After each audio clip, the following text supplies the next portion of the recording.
બોટાદ જિલ્લામાં કમોસમી વરસાદ અને માવઠાને લઈને ખેડૂતો મુશ્કેલીમાં મુકાયા। જિલ્લાના તમામ તાલુકા અને ગામોમાં ખેડૂતોની સ્થિતિ દયનીય બની। ખેડૂતોનો મગફળીનો પાક સંપૂર્ણપણે નિષ્ફળ ગયો હોય તેવી સ્થિતિ સર્જાઈ છે। મગફળીના પાથરા ખેતરમાં પડ્યા ઉગી ગયા છે। ખેડૂતોનું વર્ષ નિષ્ફળ ગયું છે। ભારે મુશ્કેલી અનુભવી રહેલો ખેડૂત મગફળીનો પાક કાઢી તેની જગ્યાએ ઉનાળુ પાક વાવવાની તૈયારી કરવા માટે તાત્કાલિક નાણાંની જરૂર છે। ત્યારે ખેડૂતો લાખો રૂપિયાનો ખર્ચ કરી હવે ઉનાળુ પાક માટે સરકાર પર આધારિત બન્યા છે। જો તાત્કાલિક સરકાર સહાય કરે તો અન્ય પાકોનું વાવેતર થઈ શકે તેવી સ્થિતિ છે। ભદ્રાવળી ગામમાં 10,000 વીઘા જમીન આવેલી છે અને 700 જેટલા ખેડૂતોએ મગફળી, કપાસ, તુવેર, બાજરી સહિતના પાકોનું વાવેતર કર્યું હતું, પરંતુ સાર્વત્રિક કમોસમી વરસાદને કારણે ખેડૂતોને ભારે મુશ્કેલીનો સામનો કરવો પડી રહ્યો છે। ખેડૂતો નિષ્ફળ ગયેલ પાક માટે 1 વીઘા દીઠ 10 થી 15,000નો ખર્ચ કર્યો છે અને સાર્વત્રિક રીતે તમામને નુકસાન થયું છે। ત્યારે સરકાર દ્વારા 1 વીઘા દીઠ 10,000 રૂપિયા સહાય હાલ ખેડૂતોના ખાતામાં આપી દે તો ખેડૂતો ઉનાળુ પાક લઈ શકે। જો સર્વેની કામગીરી હાથ ધરવામાં આવશે અને સહાયમાં વિલંબ થશે તો ખેડૂતો બીજો પાક લઈ શકશે નહીં। ત્યારે સર્વેની કામગીરીની પરંતુ તમામ ખેડૂતોને સહાય જાહેર કરવામાં આવે તેવી માંગ ઉઠી છે। જીતુભાઈ પટેલ, મારું ગામ ભદ્રાવડી, સહકારી મંડળીનો સભ્ય છું।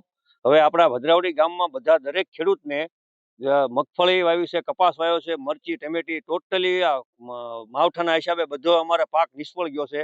ટોટલી વસ્તુ ફેલ થઈ ગઈ છે અને મગફળી પાથરામાં ઉગી ગઈ છે અને ખેડૂતને હાથમાં કંઈ આવે એવું જ નથી। ઘાસચારો આવે તો એ નથી આવે એવું। અને અમારે સરકારની એવી માંગણી અમારા ગામ તરફથી કે એને અમારે 1 વીઘે 15-20 હજારનો ખર્ચો થયો છે, તો સરકારને અત્યારે સર્વે પછી કરવાનું। પહેલા છે ને ખેડૂતને 10,000 રૂપિયા લેખે આપી દે વીઘા દીઠ। એટલે અમારી બધાની ગામડાની એવી માંગણી છે અને અમે ટીવી તમારા માધ્યમથી એવું કહેવા માંગીએ છીએ કે સર્વે પછી બાદમાં કરજો। પહેલા નુકસાન થયું છે, તમે સર્વે કરો તો આ બધા પાથરા બધું ક્યાંય વ્યૂ જાય। અમારે તમારી સર્વેની વાટ જોયું તો હાથમાં કાંઈ રહે એવું છે નહીં અને ખેડૂતને 100% નુકસાન જ છે। અને હવે નવી આપણે રવિ સિઝન આવે એમાં આપણે પાક લેવો હોય તો એ ખેડૂત પાસે પૈસા નથી। એટલે ખેડૂતને અમારી માંગણી 10-10, 15-15 હજાર વીઘા દીઠ આપે તો અમને સંતોષકારક છે।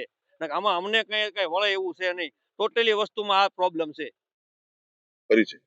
સુરેશભાઈ પ્રભુભાઈ રાછડિયા, ગામ ભદ્રાવડી। સુરેશભાઈ, અત્યારે તમારી જમીનમાં કેવું વાવેતર હતું, કેવી સ્થિતિ? અમારે આ ઓલ ઓવર ગામમાં મગફળી, શાકભાજી, કપાસ આ બધા વાવેતર હતા। ટોટલી પાકમાં ટોટલ નુકસાન છે 100%। અત્યારે શાકભાજીની સ્થિતિ કેવી છે?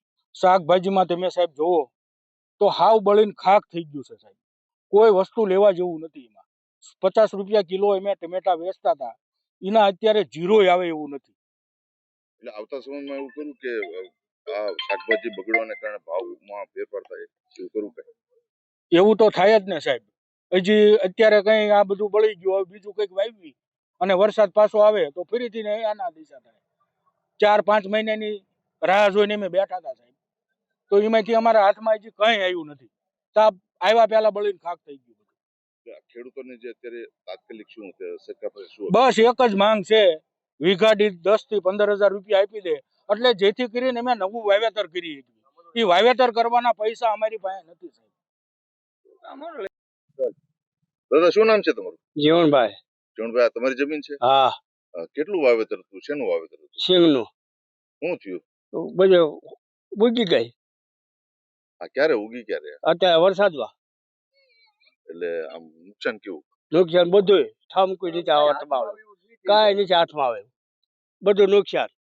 કેટલો ખર્ચો કેટલો કર્યો હતો આપણે? ખર્ચો તો હવે ખેડૂત ખર્ચો તો થયો હોય ને, ખર્ચો છે 2 લાખનો ખર્ચો તો સરકાર પાસે થાય। હું માંગ છું? હે, સરકાર પાસે હું માંગ ઈચ્છા છું? સરકાર પાસે પૈસા માંગવાના, વળતર હવે। બોથા શેખલિયા, દિવ્યાંગ ન્યૂઝ, બોટાદ।